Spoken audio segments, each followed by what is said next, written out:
तो और भाई क्या हाल है? ठीक है, काफ़ी ज़्यादा मैसेजेस आ रहे थे कि भैया आपकी प्लेसमेंट कहाँ पे लगी है, कितने का पैकेज है और क्या प्रोफाइल है। तो यार हमने सोचा प्रॉपर वीडियो बनाते हैं और आपकी हेल्प भी हो जाएगी कि कैसे आपको क्रैक करनी है प्लेसमेंट अगर आप इस प्रोफाइल में जाना चाहते हो तो चलो फिर यार स्टार्ट करते हैं बिना किसी देरी के और सारे क्वेश्चंस का आपके आंसर करते हैं। तो यार सबसे पहले तो बात करते हैं उस क्वेश्चन की जो आपने मेरे से इतनी बार इंस्टाग्राम में और यूट्यूब कमेंट्स में पूछा कि यार आपकी प्रोफाइल कौन सी है। तो सबसे पहले तो यार ये नॉन टेक प्रोफाइल है, यानी कि कोई भी टेक्निकल कंपोनेंट नहीं है इसमें, तो मेरे को कोडिंग वगैरह की कोई भी जॉब नहीं लगी है। ठीक है, तो मेरी जो प्रोफाइल है वो है ट्रेनी/डेटा एनालिस्ट। उसको ट्रेनी एनालिस्ट भी बोल सकते हैं, डेटा एनालिस्ट भी बोल सकते हैं, आपके ऊपर है क्या बोलना है। ठीक है, और यार बाकी दो क्वेश्चन जैसे कि कंपनी का नाम क्या है और कितने का पैकेज लगा है, मेरे से ये क्वेश्चन भी काफ़ी ज़्यादा पूछे जाते हैं। तो यार इसका साफ सीधा सा आंसर है कि अभी कंपनी पॉलिसी और कॉलेज पॉलिसी के अकॉर्डिंग मैं आपको नहीं बता सकता कि मेरे को कितने का पैकेज लगा है और कौन सी कंपनी में लगा है। ये रूल्स के अगेंस्ट है और मेरा जो प्लेसमेंट ऑफ़र है वो रिवोक भी कर दिया जा सकता है। तो इस वजह से मैं शांत हूँ और मेरे से प्लीज़ इस बारे में डिस्कस अभी नहीं करते, बाद में पक्का से हम बताएंगे, हमें फॉलो करते रहना। ठीक है। So this video is in association with Unacademy. तो जिन लोगों को अनअकैडमी के बारे में नहीं पता, आपके जितने भी कॉम्पिटिटिव एग्जाम्स हैं, चाहे वो आईआईटी का हो, नीट का हो, सभी की तैयारी आपके अनअकैडमी के प्लेटफॉर्म पे आपको अवेलेबल हो जाती है with best mentors and best teachers on the platform there. और उसी के साथ साथ अभी उनका एक ऑफर चल रहा है विच इज़ कॉल्ड अनलॉक 20, जिसमें आपको अनअकैडमी की सारी सब्सक्रिप्शन पे 20% का डिस्काउंट मिलने वाला है। और ये जो ऑफर है ये 19 फरवरी तक ही वैलिड है, तो इसको ज़रूर से एनरोल कर लेना। सो जितने भी हमारी गेट के ऑडियंस हैं उन सभी को मैं ये इन्फॉर्मेशन शेयर करना चाहता हूँ कि अनअकैडमी के प्लेटफॉर्म पे आप डेली स्कॉलरशिप टेस्ट दे सकते हो और ये बिल्कुल भी फ्री ऑफ कॉस्ट या फ्री में कोई भी उनका एक एग्जाम दे सकते हो। और अगर आपका स्कोर अच्छा हुआ तो आपको उस प्लेटफॉर्म पे स्कॉलरशिप भी मिल सकती है। और जितने भी गेट के एस्पिरेंट्स हैं जो कि गेट की तैयारी स्टार्ट करने वाले हैं, उनके लिए मैं ये स्पेशल न्यूज़ शेयर करना चाहता हूँ कि अनअकैडमी ने अपने 2 नए बैचेस और लॉन्च करे हैं, जिनका डिस्प्ले आपको स्क्रीन पे आ चुका होगा फॉर 2023 एंड 24 बैच। तो आप अपनी नेसेसिटी के अकॉर्डिंग इन बैचेस को ज्वाइन कर सकते हैं। और उसी के साथ साथ इनके अलावा और कई सारे बैचेस अनअकैडमी ने लॉन्च किया for 2023 batch and for 2024 batch as well. अगर आप ड्रॉपर हैं तो आपके लिए ड्रॉपर्स बैच भी उन्होंने सेपरेटली जो है इंट्रोड्यूस किया है। तो अकॉर्डिंग टू योर नीड आप अपनी प्रिपरेशन जो है गेट की वो इन बैचेस के थ्रू स्टार्ट कर सकते हो अनअकैडमी। और इसी के साथ साथ at last Unacademy is going to conduct an GATE and ECE combat which is going to be conducted on 20th February on 11 AM। इसमें आपको काफ़ी ज़्यादा बेनिफिट्स देखने को मिल सकते हैं। अगर आपकी टॉप की रैंक्स आती है तो आपको अनअकैडमी की सब्सक्रिप्शन पे ऑलमोस्ट 100% का ऑफ मिल सकता है। तो मैं आपको ये कहूँगा कि रजिस्टर ज़रूर कर लेना, बिकॉज ऑल ओवर इंडिया जो स्टूडेंट्स हैं इस एग्जाम में एनरोल करेंगे तो आपको एक अपनी स्टैंडिंग मिल जाएगी कि आप कहाँ पे स्टैंड करते हो। और एक चीज़ मैं आप लोगों को इन्फॉर्म करना चाहता हूँ, हमारा एक प्रोमो कोड है विच इज़ KB10, जिस पे आपको अनअकैडमी की सब्सक्रिप्शन पे एक्स्ट्रा 10% का डिस्काउंट मिल जाएगा। तो अगर आप अनअकैडमी की सब्सक्रिप्शन परचेज करते हैं तो हमारा कोड यूज़ करना मत भूलना, which is KB10। Thank you.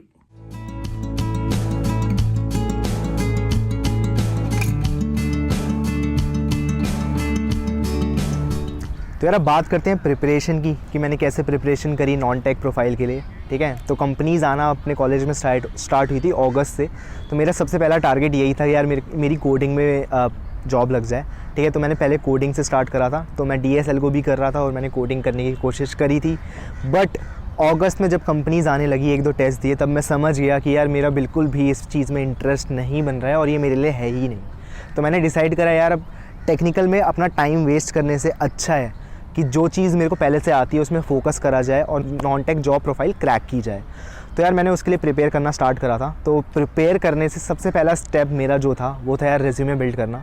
सबसे पहले तो यार रेज्यूमे में ज़्यादा चीज़ें नहीं थी क्योंकि मैंने कोई सोसाइटी ज्वाइन नहीं कर रखी थी, गिनी चुनी 1-2 इंटर्नशिप कर रखी थी।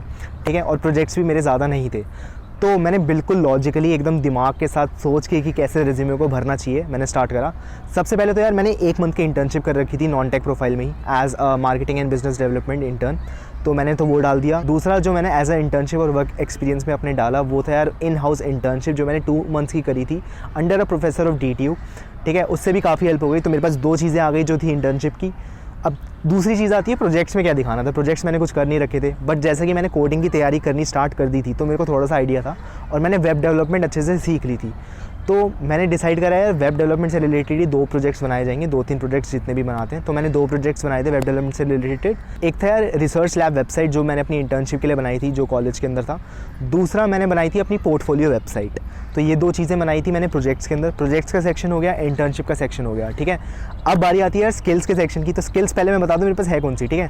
स्किल्स मेरे को आती है यार एसक्यूएल, एक्सेल मिड लेवल तक, और वेब डेवलपमेंट अच्छे से आती है, ठीक है। और मैंने कर रखी है डिजिटल मार्केटिंग भी कर रखी है। तो मतलब मेरा नॉन टेक ज़्यादा स्ट्रॉन्ग है टेक वाले से, ठीक है।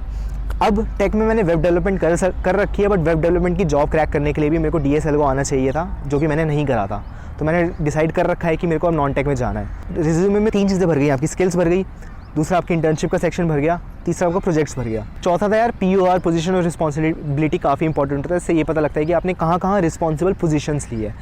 तो टू बी वेरी ऑनेस्ट, मैंने कोई भी सोसाइटी ज्वाइन नहीं करी थी, तो मेरा वो चीज़ खाली पड़ी थी। बट मैंने एक काम अच्छा करा था यार, कि मैंने NGO के साथ काम कर रखा था।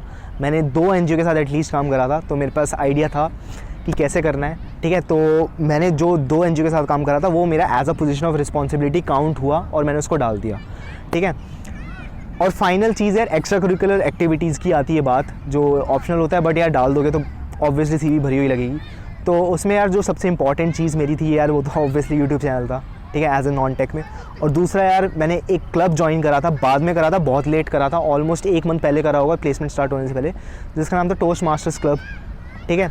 तो उसको ज्वाइन करने की वजह से मेरे पास कुछ एक्सपीरियंस भी था, मेरे पास पोजीशन रिस्पॉन्सिबिलिटी भी आ जाएगी फ्यूचर में। दूसरी चीज़, मेरे पास एक्स्ट्रा करिकुलर का सर्टिफिकेट भी था, क्योंकि मैं एक कॉम्पिटिशन वहाँ पे जीता था। तो रेज्यूमे पूरा बन चुका है, ठीक है, सारी चीज़ें कर ली हैं, सब चीज़ सॉर्ट आउट है। बट प्लेसमेंट क्रैक करनी है तो ऑब्वियसली प्रिपरेशन तो करनी पड़ेगी। तो अब बारी है ये असली टेस्ट की।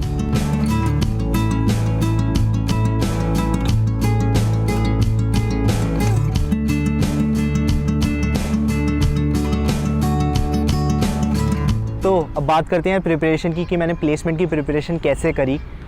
तो यार सबसे पहले यार आपको पता होगा, अगर पहले की वीडियोस हमारी देख रहे हो, कि मैं ट्राई कर रहा था यार या तो फॉरेन एडमिशन हो जाए, यहाँ पे अच्छी प्लेसमेंट लग जाए, ठीक है। तो दोनों ऑप्शंस मैंने कंसिडर करके चल रहा था। तो फॉरेन एडमिशन के लिए यार मैंने तैयारी करी थी IELTS की, तो मेरी इंग्लिश स्ट्रॉन्ग थी उससे, ठीक है। और अगर आपको नॉन टेक में प्लेसमेंट चाहिए होती है तो आपकी लॉजिकल रीजनिंग अच्छी होनी चाहिए, एप्टीट्यूड आपका अच्छा होना चाहिए, और डेटा इंटरप्रिटेशन स्किल अच्छी होनी चाहिए, और फाइनली आपकी इंग्लिश भी अच्छी होनी चाहिए।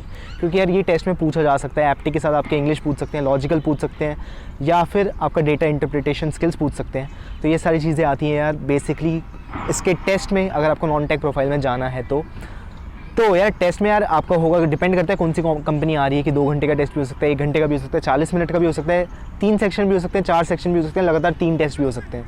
तो यार मैंने जो दिए थे यार उसमें लगातार 3 टेस्ट थे, तो मेरे को तीनों क्लियर करने थे, तब जाके यार मैं सेलेक्ट होऊंगा फॉर फर्दर इंटरव्यू राउंड्स, ठीक है। तो यार अगर आपको प्रिपरेशन करनी है तो सबसे पहले तो यार सिंपल सी चीज़ है यार, इसमें एक एप्टीट्यूड राउंड होने वाला है, वो चीज़ आपको याद रखनी है।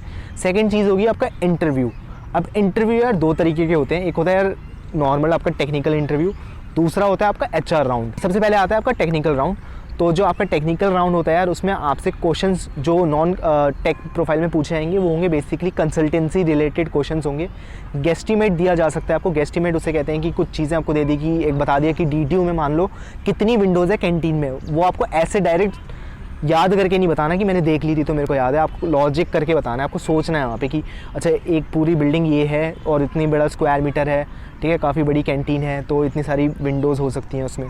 हाँ, बेसिकली आपकी अप्रोच देखी जाएगी गेस्टिमेट क्वेश्चंस में। दूसरी चीज़ आती है आपकी केस इंटरव्यू क्वेश्चंस। तो यार केस इंटरव्यू क्वेश्चंस अगर आपको क्रैक करने हैं तो सबसे बेस्ट चीज़ मैं आपको बताऊँ, case interview secrets by Victor Cheng, ये एक बुक है, इसको एक बार अच्छे से थॉरली पढ़ लेना, 2-3 बार रेड मार लेना, आपका आराम से केस इंटरव्यू क्लियर हो जाएगा। गेस्टिमेट क्लियर हो गया, केस इंटरव्यू क्लियर हो गया, ठीक है। बेसिकली आपका टेक्निकल राउंड आपका क्लियर हो चुका है। कुछ बेसिक चीज़ें और आपसे पूछ सकते हैं, जैसे अगर आप नॉन टेक में सिर्फ कंसल्टेंसी में जा रहे हो तो आपसे ज़रूरी नहीं वो एक्सेल और SQL पूछेंगे, बट अगर आप एनालिस्ट में जा रहे हो तो आपको SQL एक्सेल आनी चाहिए। हो सकता है आपको क्वेश्चन वाले राउंड में ही पूछ ली जाए, फर्स्ट राउंड में ही पूछ ली जाए, या फिर आपसे इंटरव्यू में पूछ ली जाए, ठीक है। तो अगर आपको एनालिस्ट प्रोफाइल में जाना है तो आपको SQL आनी चाहिए और एक्सेल आनी चाहिए। तो मेरे को मिड लेवल की एक्सेल आती थी और SQL बेसिक आती थी, तो that's why I was able to crack it. Finally यार आपका जो राउंड होता है सब कुछ हो गया। फाइनल जो राउंड है डिपेंड करता है कितने राउंड होंगे यार HR राउंड से पहले, बट मेरा यार टेक्निकल राउंड के बाद डायरेक्ट HR राउंड आ गया था। तो HR राउंड में यार आपसे क्वेश्चन पूछेंगे कि आप क्यों कैपेबल हो इसमें काम करने के लिए, क्या आपको डिफरेंट बनाता है बाकी लोगों से कि आप यहाँ पे इस कंपनी में काम कर रहे हो। तो आपको अपने बारे में अच्छे से पता होना चाहिए, बेसिकली इंग्लिश आपकी फ्लुएंट होनी चाहिए। अगर नहीं भी है तो यार ऐसा मत सोचना कि आप हिंदी में जवाब दे दो, उससे बढ़िया यार इंग्लिश में ही ट्राई कर लो, तो उन्हें लगेगा कि ये एफर्ट तो डाल रहा है बंदा। तो यार रिज्यूमे का मैंने आपको पूरा बता दिया, प्रिपरेशन का आपको पूरा तरीका बता दिया, ठीक है। अब मैं आपको अपनी स्टोरी से समझाऊंगा कि मैंने कैसे क्रैक करी कंपनी। चलो स्टार्ट करते हैं।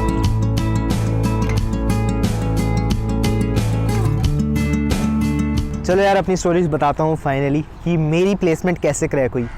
तो यार सबसे पहले तो यार एक चीज़ मैं आपको बता दूँ यार, मैं एक इंटर्नशिप कर रहा था किसी कंपनी में, तो मैं उनके ऑफिस में जा रहा था, नोएडा में थी वो इंटर्नशिप, ठीक है। तो मैं वहाँ पे जाके कर रहा था और तभी प्लेसमेंट सीज़न भी आगे कंटिन्यू हो रखा था।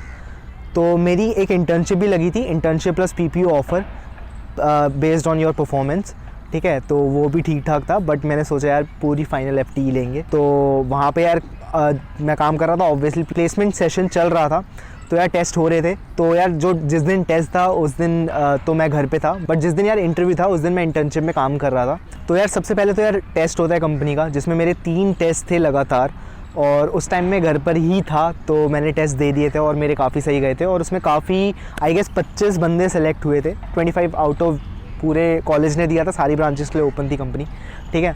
तो 25 स्टूडेंट सेलेक्ट हुए थे, जिसमें से एक मैं भी था। उसके बाद यार बारी आती है इंटरव्यू राउंड की। तो इंटरव्यू राउंड जब हुआ तब यार मैं एक इंटर्नशिप कर रहा था, तो मैं ऑफिस में था, नोएडा में मैं कर रहा था वो इंटर्नशिप का भी मैं बता दूं तो यार वो इंटर्नशिप प्लस PPO ऑफ़र था based on your performance. But यार मैं चाह रहा था परमानेंट प्लेसमेंट ही हो जाए। तो यार वहाँ पे जब मैं ऑफिस में काम कर रहा था तब वहाँ पे इंटरव्यू राउंड हो रहा था। तो जो इंटरव्यू राउंड था उसका सीन सुनाते हैं। तो इंटरव्यू राउंड होता है, ऑफिस में बैठा हूँ। सबसे पहला इंप्रेशन जो रिक्रूटर को है वो ये पड़ता है कि यार ये बच्चा अभी से इंटर्नशिप कर रहा है, तो कुछ तो कर ही रहा होगा, कुछ तो बात होगी, और नॉन टेक में ही कर रहा है। सेम ऑलमोस्ट सेम प्रोफाइल थी।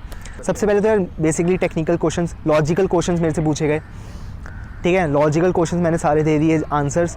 फिर मेरे से मैं ऐसे बता नहीं सकता कितने सारे क्वेश्चन थे, काफ़ी सारे पूछे थे। तो उन्होंने पूछा था कि यार एक केक को हम 3 कट में इक्वल 8 पीसेस में कैसे डिवाइड करेंगे। दूसरा था एक 3 लीटर का टैंक है, एक 5 लीटर का टैंक है, उसमें से आपको 4 लीटर निकालना है, तो कैसे निकाला जाएगा। तो ये कुछ ऐसे क्वेश्चंस पूछे थे।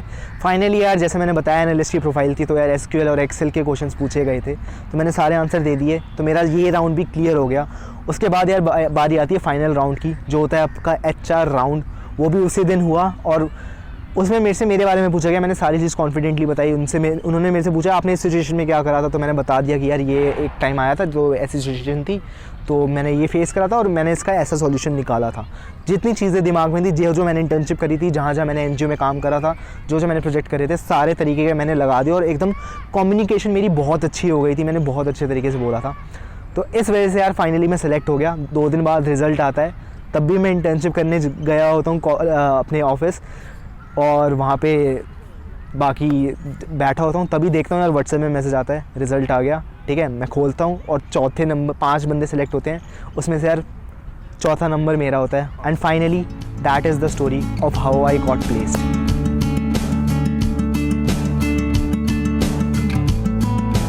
That is all for this video यार। होपफुली यार आपको मज़ा आया होगा मेरी स्टोरी सुन के, और आपको भी पता लग गया होगा कि अगर आपको नॉन टेक प्रोफाइल क्रैक करनी है तो आपको क्या क्या चीज़ें करनी चाहिए। सिर्फ वही चीज़ करना है यार जो इंपॉर्टेंट हो, ज़्यादा टाइम वेस्ट मत करना बाकी सारी चीज़ों में। और यार ऐसा ही कंटेंट हम लाते रहेंगे चैनल पे, बढ़िया बढ़िया कंटेंट लाएंगे यार, और होपफुली यार बहुत बेस्ट कंटेंट होगा। अब तक जितनी भी हमारी वीडियोस आ चुकी हैं उनसे भी ज़्यादा बेटर करने की कोशिश करेंगे। तो कमेंट सेक्शन में बताना यार और बेटर हम कैसे कर सकते हैं खुद को, ताकि आपके लिए भी एक बहुत अच्छा एक्सपीरियंस हो देखने का। तो that is all for this video यार। मिलते हैं ऐसी किसी अगली वीडियो में। Till then bye bye.